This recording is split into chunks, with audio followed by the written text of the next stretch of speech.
ব্যক্তিগত ডায়েরিতে suicide note লিখে প্রাণ দিলেন ময়মনসিংহ ইঞ্জিনিয়ারিং কলেজের শিক্ষার্থী ধ্রুবজিৎ কর্মকার। রোববার দুপুরে কলেজের অমর একুশে হলের ৩০৭ নম্বর কক্ষে ফ্যানের সঙ্গে গামছা পেঁচিয়ে ফাঁস নেন তিনি। টের পেয়ে তাকে উদ্ধার করে ময়মনসিংহ মেডিকেল কলেজ হাসপাতালে নিয়ে গেলে মৃত ঘোষণা করেন চিকিৎসক।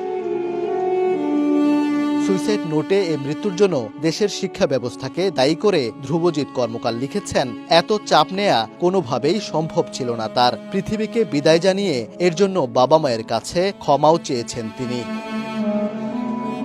সহপাঠীরা জানান, কম্পিউটার বিজ্ঞান ও প্রকৌশল সিএসই বিভাগের তৃতীয় বর্ষের দ্বিতীয় সেমিস্টার ফাইনাল পরীক্ষা চলছে।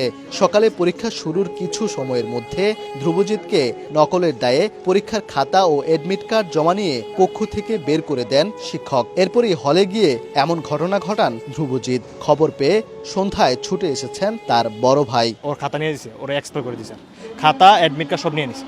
তারপরও ও কি করছে, স্যার অনেক রিকোয়েস্ট করছে, বলছে স্যার আমার আর হবে না এইসব জিনিসপাতি বলছে, স্যার অনেক রিকোয়েস্ট করার পরেও স্যার মানে নাই।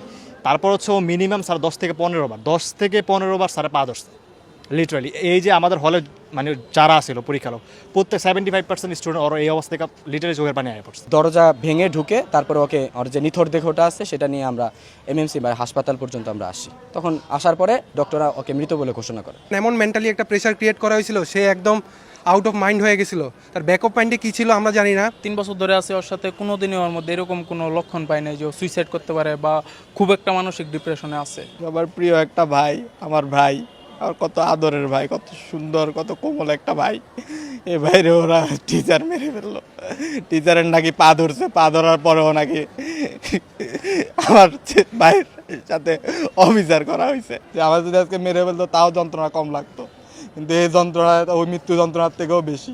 শিক্ষা ব্যবস্থা নিয়ে কেন প্রশ্ন তুলেছেন ধ্রুবজিৎ, এ নিয়ে মুখ খুলেছেন শিক্ষার্থীরা। পরীক্ষা পদ্ধতি নিয়ে ক্ষোভ প্রকাশ করে আন্দোলন কর্মসূচি ঘোষণার কথাও জানিয়েছেন তারা। আমরা যখনই পরীক্ষা দিছি আমরা সবসময় আমরা এই প্রেশারটা নিয়েই পরীক্ষা দিছি। 70 মার্ক না তো 98 মার্কের মধ্যে আসছে কমন মাত্র 14 মার্ক, যেটা স্যাররা পড়াইছে, বাকি মার্ক কমন আসে নাই। তাহলে সেই রকম একটা অবস্থায় একটা মানুষের প্যানিক করা কি স্বাভাবিক না? দেখা যাচ্ছে যে আমরা 5th সেমিস্টারের পরীক্ষা দিচ্ছি, দেখতেছি আমাদের 6th সেমিস্টারের সিলেবাস থেকে আমাদের কোশ্চেন দিয়ে দিছে। তো এরকম হলো তো এটার মধ্যে হওয়াটাই স্বাভাবিক। একটা স্টুডেন্ট কেমনে মানে এরা মাইনা নিতে পারবো, যে তার মেন্টালি কীভাবে মাইনা নেবো যে আমি আজকে এই পরীক্ষার খাইছি, এই জন্য আমাকে 2 বছর পিছায় যেতে হবে। আত্মহত্যা করা শিক্ষার্থী ধ্রুবজিৎ ময়মনসিংহ ইঞ্জিনিয়ারিং কলেজের সিএসই বিভাগের তৃতীয় বর্ষের শিক্ষার্থী। ফেনীর ফুলগাজী উপজেলার বিজয়পুর গ্রামের মনতোষ কর্মকারের 3 ছেলে মেয়ের মধ্যে তিনি দ্বিতীয়। ওবায়দুল হক, সময় সংবাদ, ময়মনসিংহ।